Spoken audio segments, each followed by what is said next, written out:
ध्यान सुनो, जरा मोबाइल ओपन करके दो, फोटो वाला क्वेश्चन पैटर्न वाला फोटो, क्वेश्चन वाला पैटर्न वाला निकाल के दो मुझे।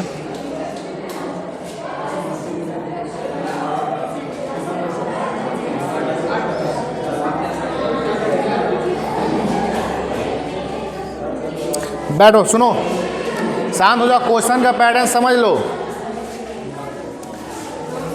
चाहे बीए हो, चाहे बीकॉम हो, एमए या एमकॉम, ठीक है, first semester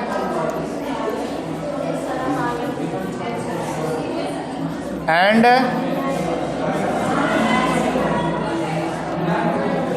third semester,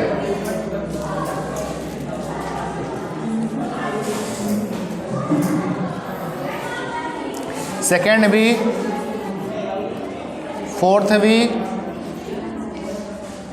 fifth और सिक्स्थ, मतलब जितना सेमेस्टर होगा आने वाले समय में, इसका जो क्वेश्चन का पैटर्न है टोटल हो गया है चेंज, ठीक है। तो ध्यान से सुनो, कितना शब्द है, कितने, अगर मान लीजिए 2 नंबर का क्वेश्चन दिया है और उसका आंसर लिखने जा रहे हो, 3-4 पन्ना लिखोगे, कितना नंबर पाओगे?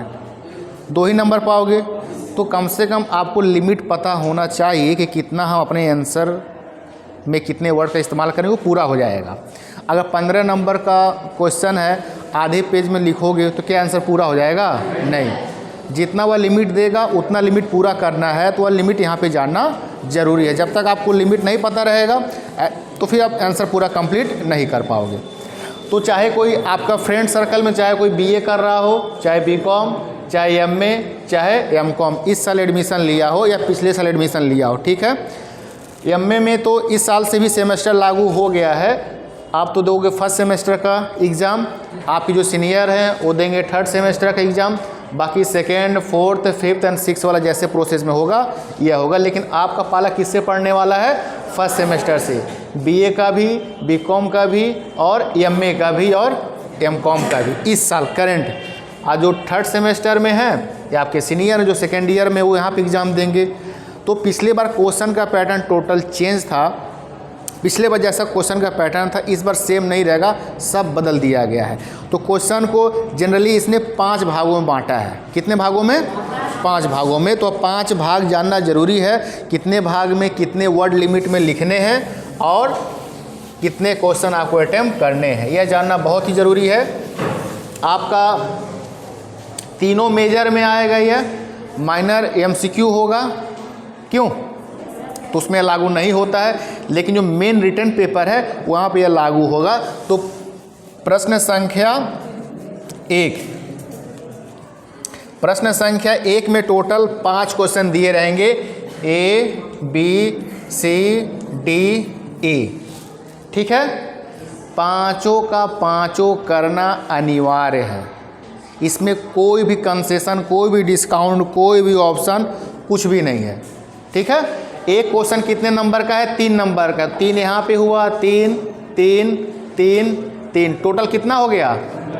15 नंबर का यहाँ पे आपका क्वेश्चन है, मैंडेटरी है, अनिवार्य। आएगा कहाँ से? पूरा सिलेबस से आएगा। ऐसा नहीं कि पहला, दूसरा, तीसरा चैप्टर से आएगा, पूरे सिलेबस से आएगा। क्लियर? अब ये 3 नंबर का जब सवाल या क्वेश्चन है तो इसका आंसर कितना लिखोगे? 150 शब्द में लिखना है। तो आप लिखोगे तो क्या वर्ड काउंट करोगे कि 150 हुआ कि नहीं हुआ? तो एक अंदाज़ा होता है, एक आइडिया होता है कि हाँ मेरा इतना कवर हो गया है।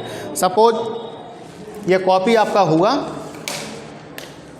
एग्ज़ाम में तो ऐसा कॉपी मिलेगा नहीं, रेक्टेंगल टाइप का मिलेगा। तो मान लीजिए ऐसा हुआ, तो इस पेज में मोटा मोटी 250 वर्ड लिमिट रहता है। कितना? 250। तो इसमें एक क्वेश्चन का जो आंसर है 150 शब्द में लिखना है। तो 150 शब्द कितना होगा? आधा से ज़्यादा, आधा से ज़्यादा। और थोड़ा गैप करके लिखोगे तो एक पेज पूरा कंप्लीट हो जाएगा। तो कंजूसी नहीं करना है। 3 नंबर का इसका मतलब नहीं कि आधा लिख के हम दे दें, थोड़ा सा बीच में लाइनिंग का गैप वगैरह करके पूरा एक पेज कंप्लीट कर दोगे एक क्वेश्चन का आंसर लिखने में 3 नंबर का। ऐसा नहीं कि आप आधा लिख दोगे फिर वहाँ से मतलब जितना क्वेश्चन रहेगा हर स्टार्टिंग हम नेक्स्ट पेज से करेंगे, एक ही पेज से हम नहीं करेंगे। प्रश्न संख्या 1 का ए है, लिख दोगे प्रश्न संख्या A1 का ए, जो क्वेश्चन का हेडिंग रहेगा हेडिंग डाल के उसका सिंपल आंसर लिख के पूरा यहाँ तक कंप्लीट कर देना है। ऐसा नहीं कि अधूरा तक यहाँ पूरा कर दें फिर बी वाला यहीं से शुरू कर दें, ऐसा गलती नहीं करोगे। ठीक है, ए पूरा कंप्लीट हो गया, इसमें मोटा मोटी 150-200 शब्द कंप्लीट हो जाएगा, कवर हो गया। उसी प्रकार बी, फिर नेक्स्ट पेज टर्न करोगे, बी का फिर यहाँ पे लिख दोगे, कंप्लीट हो जाएगा। फिर सी का, फिर नेक्स्ट पेज पे सी का, फिर नेक्स्ट पे डी का, नेक्स्ट पे ई का। इस तरीके से 5 पेज आपका लगेगा 15 नंबर कंप्लीट करने में। इसमें छोड़ोगे आपका नुकसान है, लिखोगे आपका फ़ायदा। छोड़ना तो बिल्कुल नहीं है, कुछ भी लिखोगे 1-2 नंबर एग्जामिनर दे देगा। ठीक है, तो पहला प्रश्न संख्या यह हो गया। और दूसरा जो क्वेश्चन है प्रश्न संख्या 2, प्रश्न संख्या 2, प्रश्न संख्या 2 में एक ही क्वेश्चन करना रहेगा और एक जो क्वेश्चन है अथवा में दिया रहेगा। ठीक है, मान लिया क्वेश्चन हो गया हमारा ए, फिर उसके बाद यहाँ पर अथवा लिख देगा, फिर दे देगा क्वेश्चन बी। मतलब दोनों में से कोई एक करना है, दोनों में से कोई एक करना है। अगर थ्योरी रहेगा तो कोई प्रॉब्लम नहीं है, लेकिन अगर सवाल रहेगा तब क्या होगा पता नहीं। हो सकता है यहाँ पे सवाल दे दे और यहाँ पे थ्योरी दे दे, हो सकता है ना। तो अगर सवाल में प्रॉब्लम रहेगा तो आप थ्योरी करके वहाँ से निकल सकते हो आसानी से। ये भी हो सकता है दोनों थ्योरी ही दे दे, दोनों थ्योरी देगा, दोनों करना क्या ज़रूरी है, एक ही करना है। तो आपको जिसमें कंफर्टेबल हो, जो आसान रहे क्वेश्चन, उसका आंसर वहाँ पे लिख देना है। ये भी हो सकता है कि यहाँ भी सवाल दे दे और यहाँ भी सवाल दे दे, तब वहाँ आप फंस जाओगे। तो जितना सवाल हम पढ़ाए लिखाए हैं, अगर उसी के हिसाब से कुछ सॉल्व करोगे, स्टेप मार्किंग पर भी नंबर मिलता है। भले आंसर आए चाहे ना आए, कुछ हर तक स्टेप अगर आपका करेक्ट रहता है तो 3-4-5 नंबर आपको आसानी से मिल जाता है। जहाँ 0 मिलना चाहिए 3-4 मिल तो रहा है कम से कम A+ पर। 2 ऑप्शन है, या तो दोनों थ्योरी दे दे, या तो एक सवाल दे एक थ्योरी दे, या तो दोनों सवाल दे। ठीक है, दोनों में से कोई एक करना है। सवाल देगा तो कोई वर्ड लिमिट नहीं है, लेकिन अगर थ्योरी देगा तो थ्योरी का वर्ड लिमिट यहाँ पर है। कितना लिखना है, 750। कितने शब्द में, 750 शब्द में लिखने हैं। कितने नंबर का है, 15 नंबर का है। अब 750 वर्ड कितना पेज लिखोगे, मतलब 700 हो जाएगा। अब बनियागिरी तो वहाँ करना नहीं है कि जितना पूछ रहा है उतना ही लिखें, तो कम से कम 3 पेज तो हर हाल में लिखना है, कम से कम। अधिकतम करोगे 4 पेज आप लिखोगे, तब जाके आपका आंसर पूरा कंप्लीट होगा। ठीक है, जैसे कहीं जाते हो मार्केट में 10 रुपए का फुल्की खाते हो तो अंतिम में क्या कहते हो, सूखा खिला दो, कहते हो कि नहीं कहते हो, तब जाके नहीं कहते हो।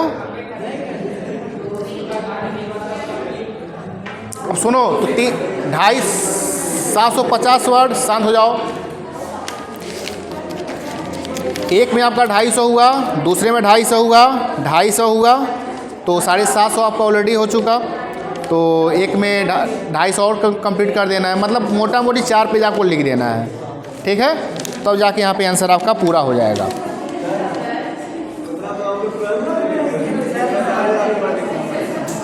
जोर से बोलो, ना पड़ेगा है। सुनो, पहले सुन लो, अभी तो मेरा दूसरा नंबर है, अभी तीसरा है, चौथा है, 5वां है। 3 घंटे का टाइम रहेगा, 3 घंटे का।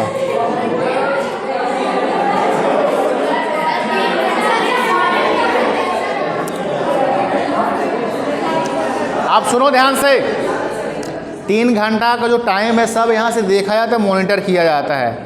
ज़्यादा लेट होगा तो आपका नंबर वहाँ पे कटिंग शुरू हो जाएगा, तो कोई चाहेगा नहीं कि आपका नंबर कट जाए। घंटी लगा, मान लीजिए आपका टाइमिंग 2 बजे से पेपर शुरू होगा, तो 2 बजे शुरू होगा तो 5 बजे पेपर कलेक्ट कर लिया जाएगा। 3 घंटा आपका हो गया। इसलिए हम बार बार कहते हैं लिखने का प्रैक्टिस करो, लिखने का प्रैक्टिस करो। जितना स्पीड लिखोगे, जितना सही लिखोगे, उतना आपका आंसर पूरा कंप्लीट होगा। अब देखो प्रश्न संख्या 3।